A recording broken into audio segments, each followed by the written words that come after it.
Hi everyone, we're going to go ahead and get started with our next flip video about Islam. So go ahead and please title these notes as the rise of Islam.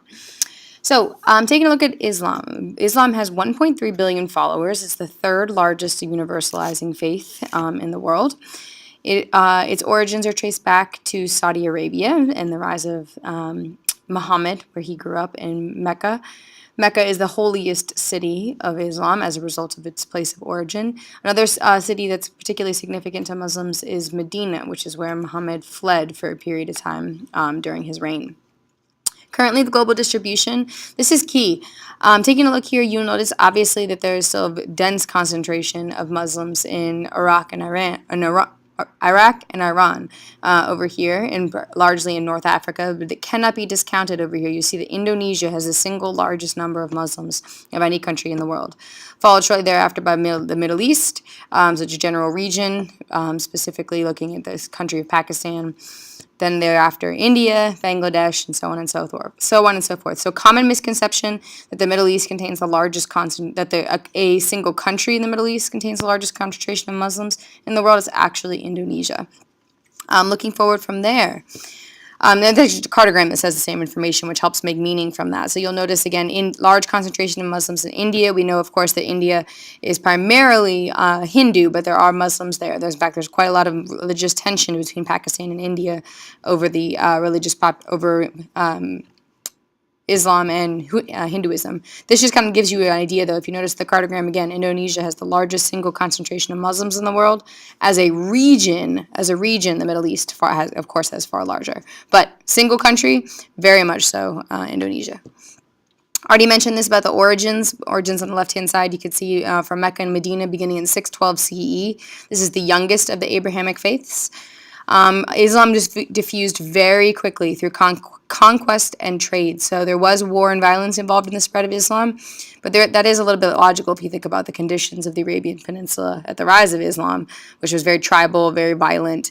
And moreover, Islam did not see itself as something that is separate from the political empire. So you can't be, in its origins, in its conception, Islam was both a political and a religious system. Later, the Islam diffused into Malaysia, Indonesia, South Africa, North and South America, all through relocation diffusion. You'll notice that there is a large Muslim concentration that's part of the former Soviet Union. So remember, the Soviet Union we talked about was the country that is now modern-day Russia, along with many of the Eastern European countries. This is important to note because there's quite a bit of religious tension here, and there's a lot of rise of religious fundamentalism in that region. Religious fundamentalism is when you treat the religion, you go back to the holy text and argue that the religion should be interpreted very, very, very much based upon the words of the holy text, which often means that people misinterpret what the faith is about because they're using old texts to justify current conditions. There are two branches of Islam, two major branches. We'll learn about them a little bit more of World History 1. Two branches being the Sunni and the Shia. Okay, this was disagreement over who should succeed Muhammad as the founder of Islam. For our AP Human Geography, you must know where Sunni and Shia Muslims are found. Sunni are far, far, far, far away the majority. Sunni is the majority right here. The Shia, or Shiite, are the largest concentration of Shia Muslims is in the country of Iran. There, of course, are Shia in Iraq. There are some over here in some of the stands, Tajikistan, Afghanistan, Pakistan.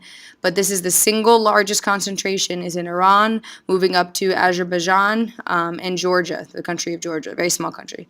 But you must know that the Sunnis are the majority and the Shia are the minority faith in Islam. Minority branch. Key beliefs. Islam, they believe in monotheism, the omnipotence, which means the all-powerful, something that's all-powerful, the omnipotence and the purity of Allah. Allah just simply being the Arabic word for God. These you should know from World History 1 well, but there's the 5 pillars of faith, the belief in Allah, and Muhammad being the last prophet of Allah. Muslims pray 5 times a day. They place great emphasis upon charity.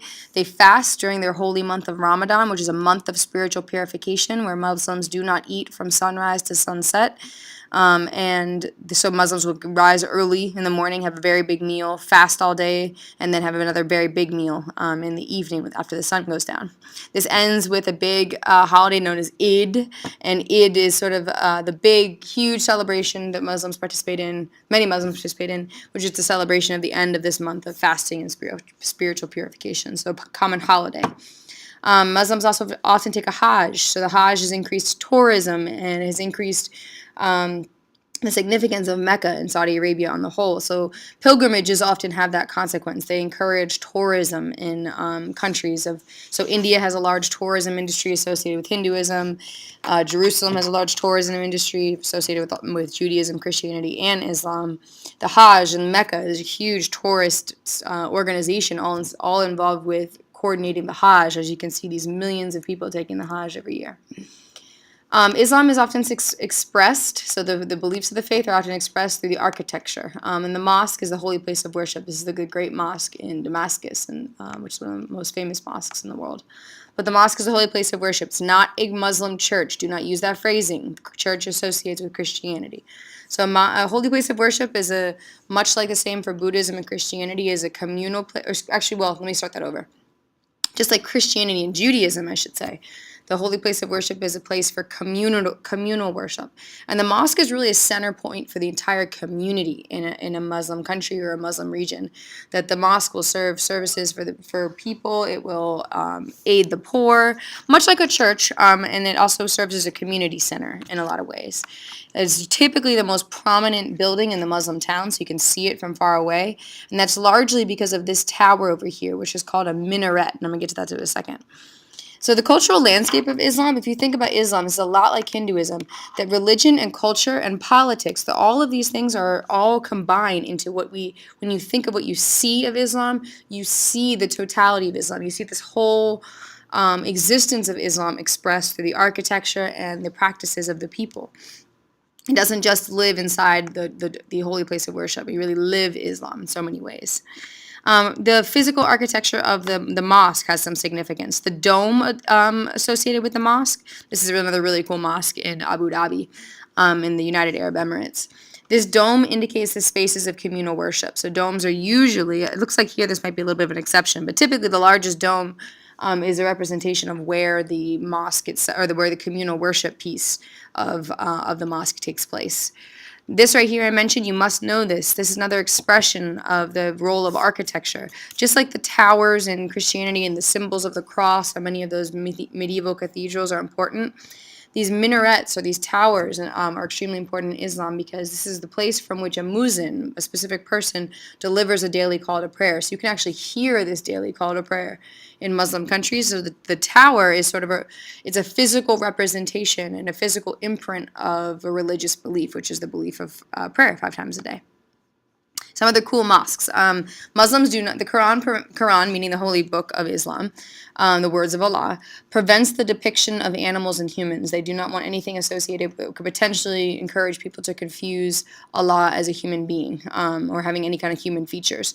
So consequently, you can see here from the decorations of the mosques, mosques are decorated with calligraphy and what are called arabesques. Calligraphy is basically fancy handwriting and is typically the quote-unquote fancy handwriting representing the words of Allah. So the Quran is usually used, believed to be the most beautiful thing in the world. So Muslims often use that to decorate mosques. And as you can see here, there's also something called arabesques, which are these repeating geometric patterns that you'll find along mosques. So another indication or representation of how the physical land is actually representative of religious beliefs. Another cool representation, just to show you the prominence of the minaret. You can see these really cool towers. We've got the dome as clear indication that this is a mosque. Another cool one here in Brunei. Look how it doesn't look beautiful. Just got the dome and the very tall towers for the minaret call to prayer. So here we are. Last one, and I hear your analysis questions. Please pause here and go ahead and take care of these, and on to the next.